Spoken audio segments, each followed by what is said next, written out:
Hey, it's Valerie from Price House Games. Today I'm going to teach you how to play our new game, Gnome Nabbing Grannies. In this game, you will take on the role of a granny from one of two neighboring care homes in a small English town. These care homes represent the two teams that are fighting against each other to steal all 5 of the opposing team's garden gnomes. Before you begin setting up the game, you'll need to remove components that are unnecessary, depending on the number of players participating.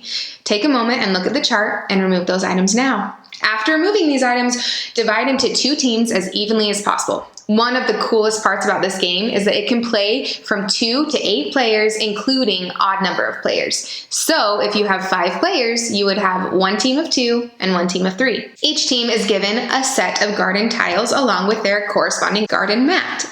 The green team, Greensboro Manor, receives the tiles and mat marked with a G, and the red team, the Reddington House, receives, you guessed it, the tiles and mat marked with an R. Each team then sets up their garden by placing their 25 garden tiles face down on their garden mat in any order that they choose. Players may look at any of their garden tiles anytime throughout the game, but will want to be careful not to let the other team sneak a peek. Each player then receives a granny character at random. Each granny character has a special ability that may be used during the game. This ability is really cool and cannot be blocked.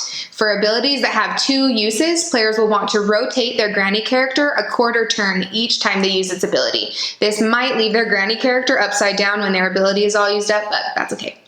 After that, place the quick explanation cards on the table for reference during gameplay. Next, each team will receive a Cane Brawl die, 2 kitten tokens, a tea time token, and a wheelchair turn tracker in their corresponding team color. Then each player is dealt 2 assistance cards, which they and anyone on their team may look at, but will want to keep secret from the other team. Please note that the assistance cards have either a beige or a purple border. Beige bordered cards must be played during the card phase of your turn since they count as an action. However, purple bordered cards can be played anytime and don't count as an action. Now you're ready to play. Each player checks the age of their granny character. The player with the oldest granny goes first. When taking a turn, players may find it helpful to refer to both sides of the quick explanation card as a guide. There are 2 phases to each turn, the garden phase and the card phase. A player will first complete their garden phase. To do this, they'll select a tile in the opposing team's garden. You do this by stating the row color and the flower name of any tile they wish to choose. For example, to select this tile, a player would state purple poppy. The opposing team would then check to see what the tile is first, and if they don't play an assistance card or utilize a granny ability to interfere, they would turn the tile over and leave it face up in its spot. The only exception to this is if it's a gnome. If the tile is a gnome, the opposing team may choose to defend the gnome if they're able to. Otherwise, the gnome is taken out of your garden and literally handed over to the other team to place on their side of the table. If the tile is an empty lawn space, no consequences occur. If the tile is a Scotland Yard Bobby, the player would discard their entire hand. If the tile is stone steps, a player would lose the rest of their turn. If the tile is tea time, a player would lose the rest of their current turn and the garden phase of their next turn. If the tile is the cuteness overload kitten, then oh boy, a player will lose the rest of their turn and then 2 additional turns. Because the consequences for the tea time and kitten tiles last more than 1 turn, tokens have been provided for the player to place on their granny character for the duration of the penalty to remind them. Don't worry if you can't remember all of this though, because it's referenced on your quick explanation cards.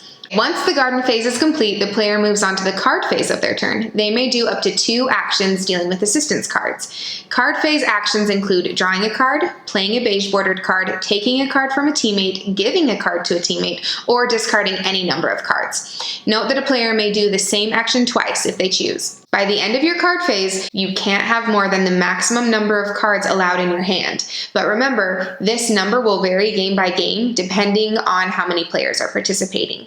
You need to check the chart to figure out the maximum number of cards for your game.